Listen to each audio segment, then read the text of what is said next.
So it is imperative that coverings of ignorance must be removed if the soul has to germinate and expand its, you know, levels of manifestation to its highest.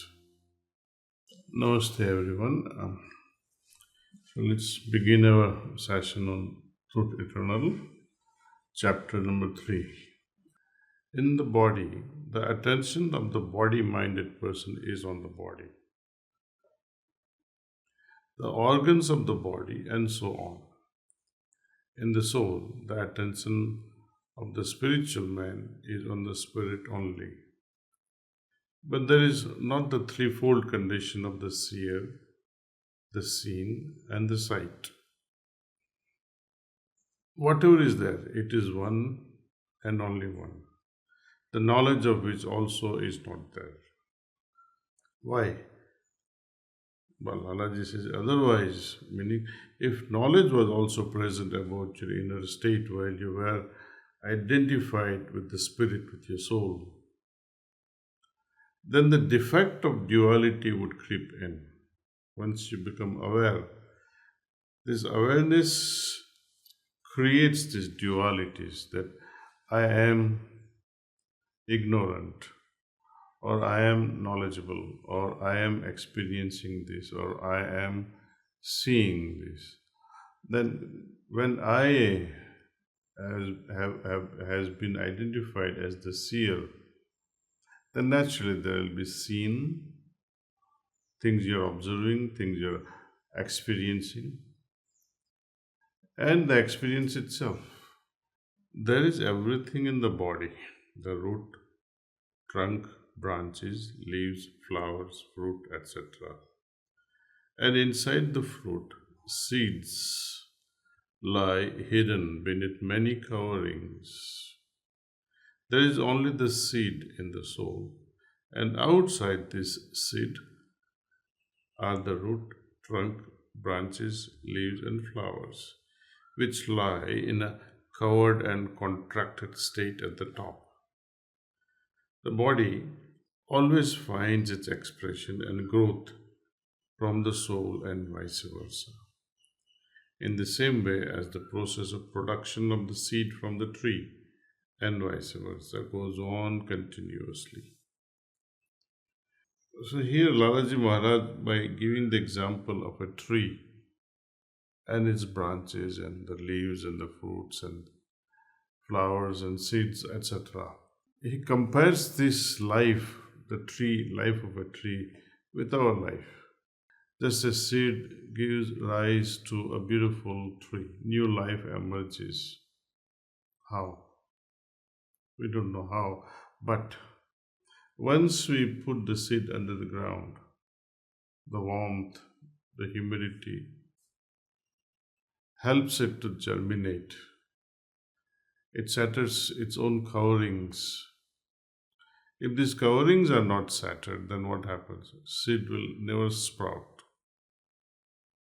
So it is imperative that coverings of ignorance must be removed if the soul has to germinate and expand its, levels of manifestation to its highest. Otherwise, it's like a seed that is put under a rock. That seed will never be able to grow. Seed that is not given water will also not grow. Our aspirations, our desires, our ambitions to merge in the ultimate, they're also like that. It's also the so-called unexpressed desire of the seed to become the tree, to become complete. Our aspirations also, unless they are nourished with extreme devotion.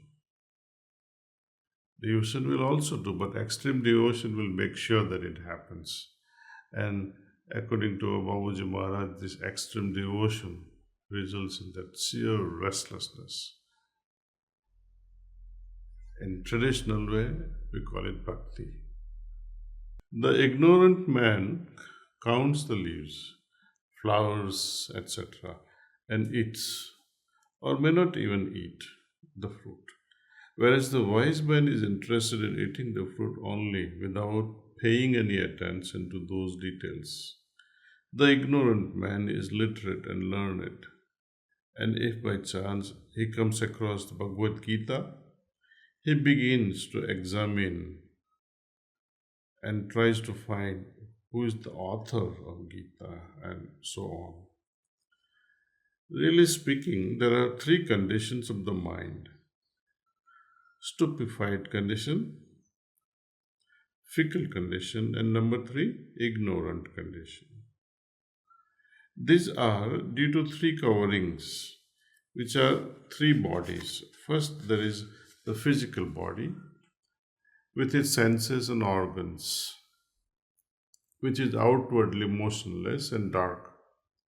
Second is the soul is another body, which is called the causal body. This is full of light, but there is no movement in it also. This is the root cause of ignorance. The third body is the subtle body or the mind, which lies between these two. There is movement in it, which by its own movement gives movement to the stupefied state and ignorance. So, this is very simple to understand since we have gone through this aspect that there is a gross body, subtle body, and causal body.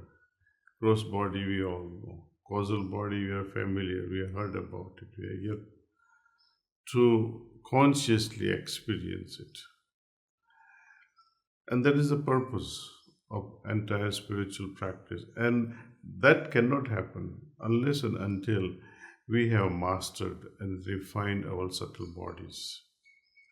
The conditions are all related to those three bodies: stupefied condition, ignorant condition, and fickle.